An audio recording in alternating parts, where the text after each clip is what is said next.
So brachial plexus basically is like a tree. Okay. Now tell me which is the most innermost structure of the tree?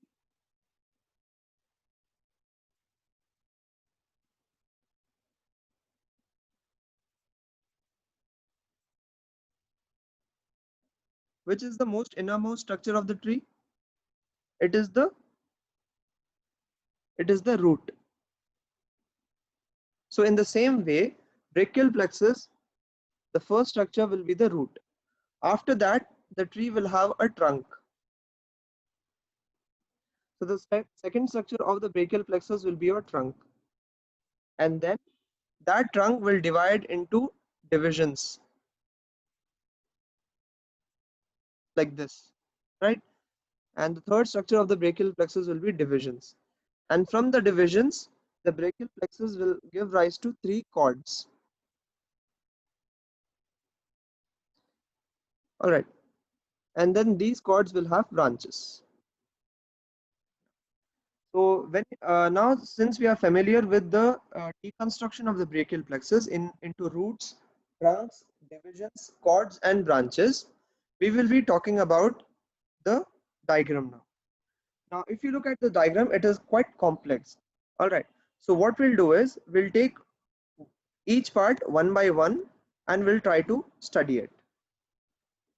And since this is the most important essay type, you have to remember it till your final year gets completed. All right. Now, so what are we going to do is we are going to talk about the roots first. Now, these roots are actually the anterior primary rami of the spinal nerves C5, C6, C7, C8 and T1. So what you're going to do is you are going to draw C5, C6, C7, C8 and T1. Now, after having done that, what you have to do is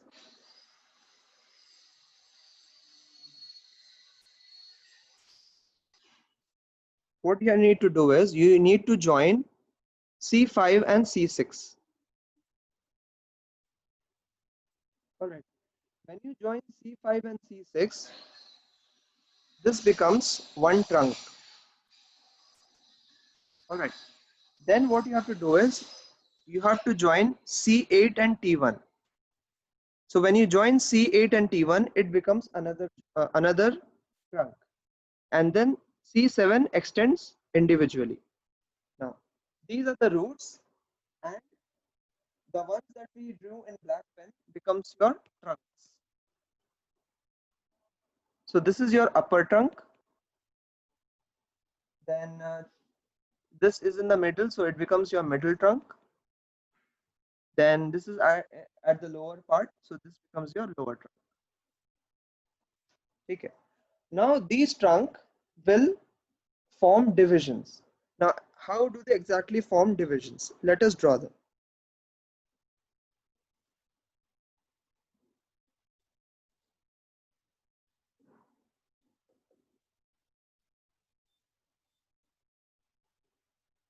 Okay.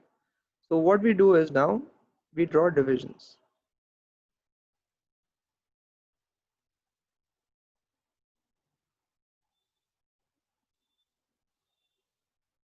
This is the first division. All right. Then this will be your second division.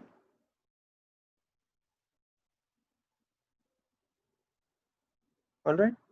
And then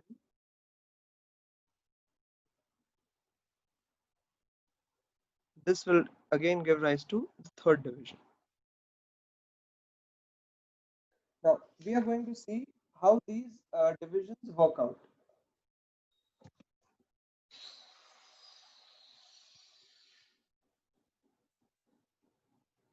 Now each of the trunks will give rise to two divisions. That is, one is ventral division and the other is dorsal division. Now, why do these trunks divide into divisions?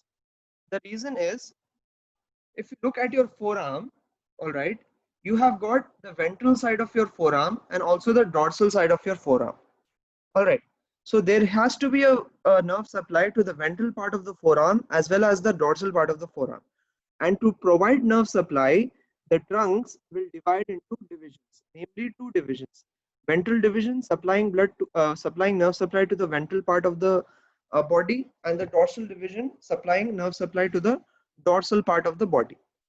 Now, these divisions again will go forward and form chords. All right. Now, we have got three chords, and the first chord in among them is their lateral chord. Lateral chord is formed by the union of ventral divisions of the upper and the middle trunks. Okay. So what are we going to do is we are going to join the ventral divisions of the upper and the middle trunk. So imagine these are the ventral divisions. So what you are going to do is you are going to join these. So this becomes your lateral chord. Any doubt till here?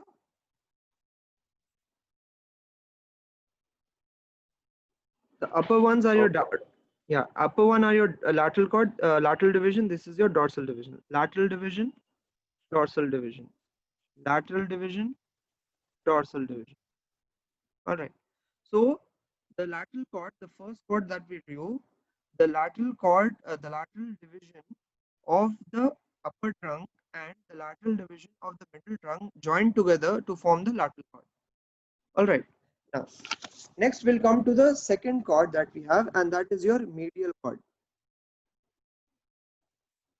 All right. The medial chord is formed by the ventral division of the lower trunk. That means this will go forward and form the medial chord.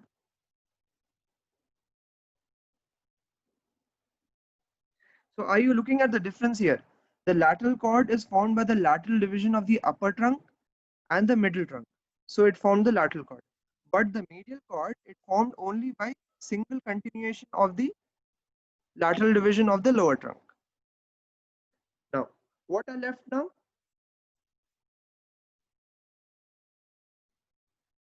Only the dorsal divisions of all the three trunks are left. Now, what they do is they, all of them,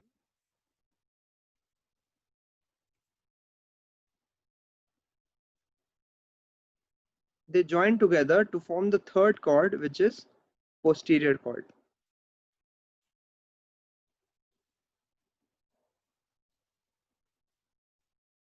Now, is this diagram clear to you? Yes, sir. Okay. So what did we do? We first drew a tree. Tree will have its root. Then it will have one single trunk. Trunk will give rise to divisions. Then those divisions will give rise to chords and branches. So that is what we did. We have got roots C5, C6, C7, C8 and T1. Each of the roots will, what happens is C5 and C6 will join together to form upper trunk. C8 and T1 will join together to form lower trunk.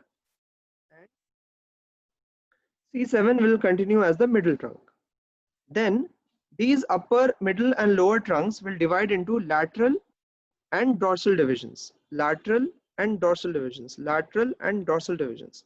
Now, the lateral division of the upper trunk and the lateral division of the middle trunk will join together to form the lateral chord. Then the lateral division of the lower trunk will continue as medial chord. Then the dorsal divisions of all the three trunks will form posterior chord. Now, having studied this diagram, let us go to our text. Let us study this now. What we have studied in the diagram will be put on this.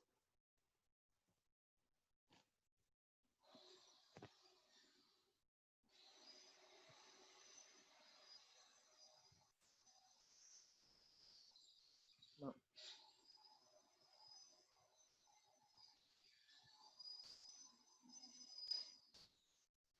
let us talk about the roots first. Now, these, as we have already discussed, that these are the anterior primary rami of C5, C6, C7, C8 and T1. The origin, the important point over here, the origin of the plexus may shift one segment either upward or downward, resulting in what we call a prefixed brachial plexus or a post-fixed brachial plexus. The roots join to form trunks. Now, coming to the second part, the trunks, they are basically formed by the union of the roots. Now, C5 and C6 will join together to form upper trunk. C7 will continue as the middle trunk. C8 and T1 will form the lower trunk. Now, each trunk will divide into ventral and dorsal divisions. Why? Because they have to supply the anterior and posterior aspects of the limb. Now, these divisions will form chords. Now, we have got three chords. The first chord is lateral chord, second is medial chord, and the third is posterior chord. Lateral chord will be formed by ventral divisions of the upper and middle trunk. Medial chord will continue. The ventral division of the lower trunk will continue as the medial chord. Posterior chord will be formed by all the dorsal divisions of all the three trunks.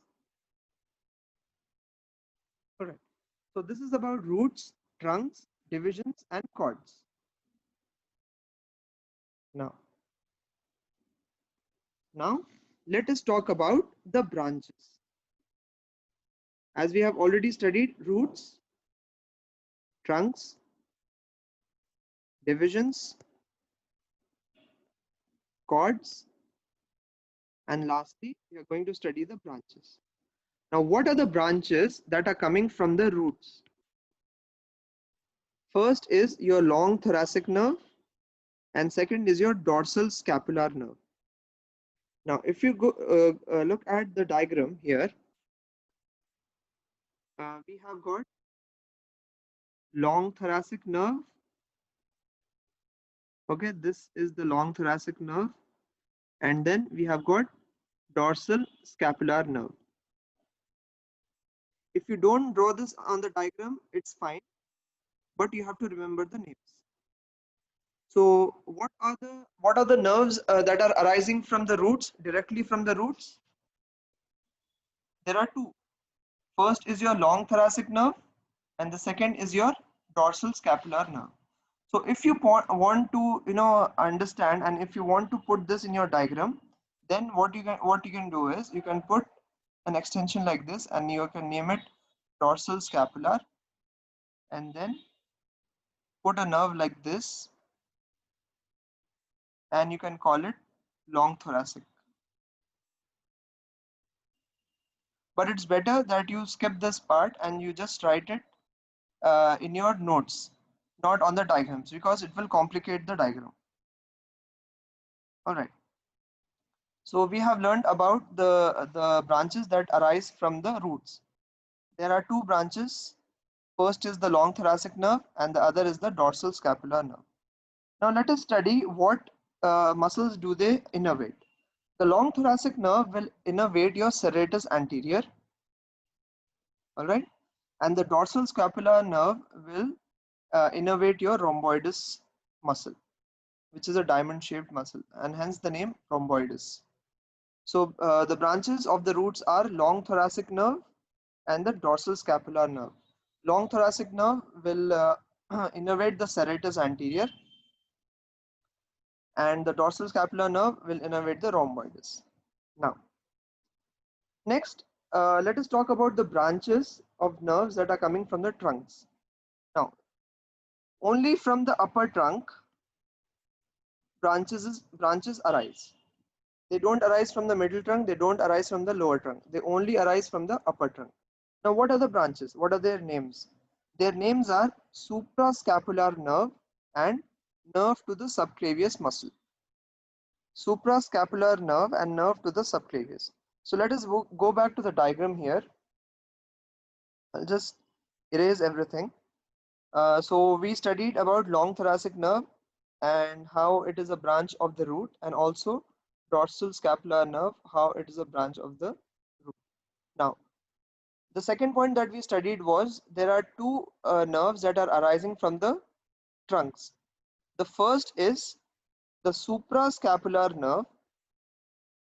The first is your suprascapular nerve, and the second is nerve to your subclavius. So where it is written over here, it is not written. Here. So this is your nerve to subclavius. So this comes from the roots. This is coming from your trunks, only the upper trunk. Since we have studied the roots and the trunks, now let us go to the cords. Now and this is the most important point. Now, what are the branches or what are the nerves that are coming from the cords? Namely, lateral cord, medial cord, and posterior cord. Posterior cord is formed by dorsal divisions of all dorsal roots of all the divisions. Then ventral division of upper and lower trunk, upper and middle trunk, upper and lower trunk will form the lateral cord. Ventral division of the middle trunk will continue as the medial cord. Okay. Now there are exactly three nerves. There are exactly three nerves that are coming out from the lateral cord. First is lateral pectoral. Second is musculocutaneous. Third is lateral root of median. So since this is the lateral cord, two of the nerves that we have got lateral in them. First is lateral pectoral. Second is lateral root of median nerve, and the third is musculocutaneous. Musculocutaneous, as you know, it supplies the biceps. So now we'll go back to the diagram and we'll check out. So this is your lateral cord and it is giving out three branches. What is the first branch? The first branch is the lateral pectoral nerve. Second branch is your musculocutaneous nerve. Third branch is your lateral root of median nerve, only the lateral root. All right. So these are the three branches that are coming out from your lateral cord. Now, let us go and see what the medial cord gives out. Medial cord gives out 1, 2, 3, 4, 5. 5 branches. So let us write a mathematical equation 3 plus 5. Now, so what is the first nerve that is coming out from the medial cord? Medial pectoral. Now, if you take a look at the branches coming out from the lateral cord, you will see that the first nerve that is coming out is the lateral pectoral. Medial cord gives out your medial pectoral. Now, why do we have lateral and medial pectoral? These are supplying the pectoralis major. Now, since pectoralis major is a very big muscle, we have to split it into two. The lateral pectoral will supply the lateral part, the medial pectoral will supply the medial part. Hence, there are two nerves. So, medial pectoral is the first branch that is coming out. Now, the second and the third are quite simple. Medial cutaneous nerve of arm, and the third is medial cutaneous nerve of forearm. All right. Then, the most fundamental and the most important of them all, the ulnar nerve. So the ulnar nerve arises from the medial cord.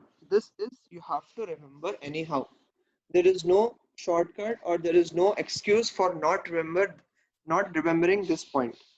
You have to remember that ulnar nerve or the musician's nerve, it arises from the medial cord.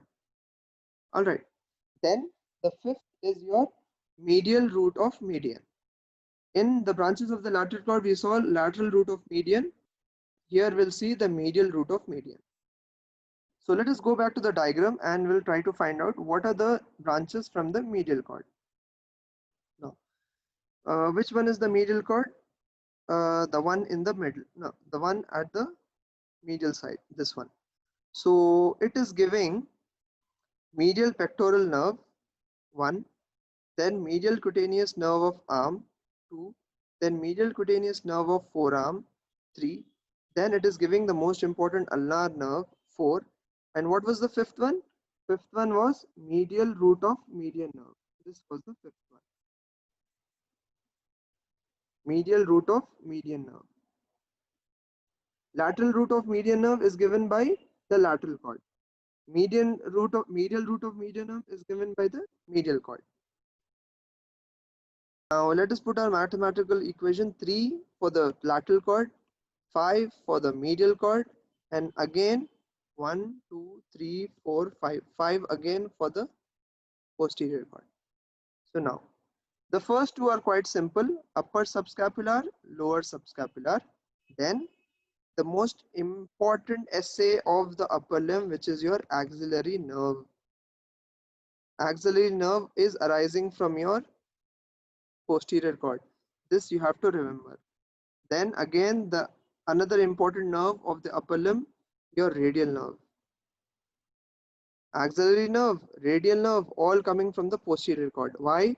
Posterior cord is formed by ventral divisions of all the three trunks. It is a very big trunk. It is a very big division, ventral divisions of all the three trunks. So that is the reason why the body has given axillary and radial as branches of the posterior cord. So let me just clear this side and we'll write it again. Upper subscapular is the 1, lower subscapular is the 2, axillary nerve, radial nerve, and lastly we have the lats.